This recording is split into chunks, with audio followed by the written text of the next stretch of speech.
Celebrate her now. Praise the Lord. Thank you. Apostle Phillips, thank you so much, sir. Mommy, Dr. Pastor, Mrs., thank you so much, ma, for allowing me the opportunity to stand before men and women of God, and to all the leadership of this great assembly. I salute you, especially our children. I see you. I love you. I know that all of this great thing that we're doing is because of you. Sometimes it might not make sense, but it's because of you, because you are our now, not even the future, because you guys are just too smart. For me, as an adjunct professor, every day I see the genius in all our children. All children now, not just one, not two. All children have this gift in them. And when I see you in the audience, you give me this joy to know that what I'm doing is going to materialize, because I know that our future is great. Yes. And when we are at the table, we have the access to decide on things that will make our lives better today, tomorrow, and even in the future. Once upon a time, a 17-year-old migrated to the United States of America. And that 17-year-old is Remi Duyile standing before you. Yes, I'm not 17 anymore. I know you're like, why is she saying that? I'm not 17 anymore, but I've lived here for 39 years. And in those 39 years, to the glory of God, Apostle sir, service has been my mantra. I have some witnesses in the house. I know people that I've met in my past life. That's one thing I know that distinguishes you. You can go to all the Ivy League, do all the great things, but if you cannot serve, if you cannot give of yourself for not expecting anything in return, it will be a problem. You won't enjoy a fulfilled life. But as a young immigrant who came here, I quickly knew that service was needed. Migrated here, got my education, thought we would go back home, like many of us, right? But we're still here. But what I did differently was to make the business of other people my business. Been married for over 32 years, to the glory of God. Get back to 3 amazing children and 3 millennials who are doing great by God's grace.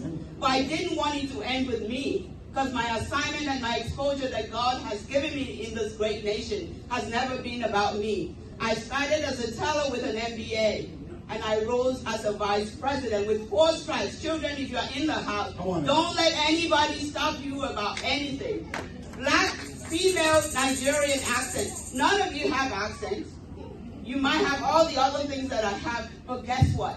The greatness is in you. And when you step out through service was what gave me the access to a lot of things. I wasn't serving because I expected anything. I was serving because growing up, I had a father who all he did in the community as a high chief was serving, getting involved in so many things. A mother who all she did was pray and was always getting along with everybody, even when it didn't make sense.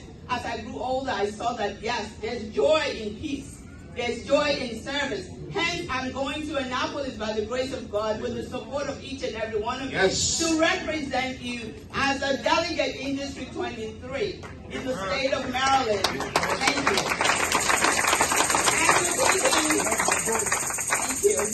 District 23 is it? We have Upper Marlboro, we have Bowie, we have Laurel. How many of us live in Bowie? How I know?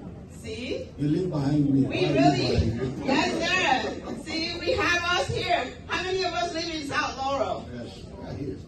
We have a few Laurels here. How many of us live in Upper Marlboro? Oh, very many. You see, so this whole room, if you all just today decide that you're going to register and vote for Remi Duyile, we already got this, guys.